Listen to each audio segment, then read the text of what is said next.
बागलाण तहसील आवारातील शासकीय जमिनीवर विनापरवाना बेकायदेशीर बांधकाम उभे असल्याचा धक्कादायक प्रकार निदर्शनास आल्याने महसूल क्षेत्राची अनास्था समोर आली आहे।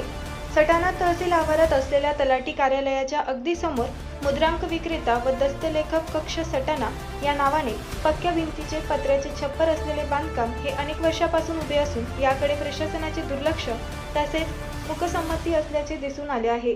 हे बांधकाम पूर्णतः शासकीय मिळकतीवर असून यासंबंधी कोणी जबाबदार घटकाने रीतसर बांधकामाची परवानगी घेतली आहे काय, तसेच या बांधकामाची रीतसर सातबारा अथवा अन्य संबंधित मिळकत उतार्यावर नोंद आहे का, याबाबत महसूल विभागाच्या विश्वसनीय सूत्राकडे माहिती विचारली असता अशी कोणतीही परवानगी अथवा नोंद नसल्याचे आढळून आले आहे।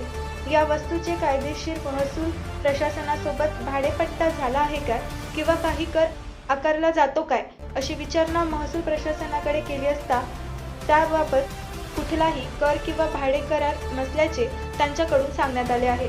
या बांधकामामध्ये ठाण मांडून बसलेल्या काही घटकांना बांधकामाबाबत प्रत्यक्ष विचारणा केली असता त्यांनीही याबाबत उत्तर देण्यास असमर्थता दाखवली। शासकीय जमिनीवर इतके मोठे बांधकाम उभे राहिले कसे, याबाबत इतके दिवस मौन का बाळगले गेले, हे बेकायदेशीर कृत्य खपवून घेणाऱ्यांची जबाबदारी निश्चित करून संबंधित घटकांवर कारवाई होईल का, याकडे आता जनतेचे लक्ष लागून आहे। घेतले का तुम्ही? नाही, फोटो नाही देणार मी. काय फोटो द्यायचा?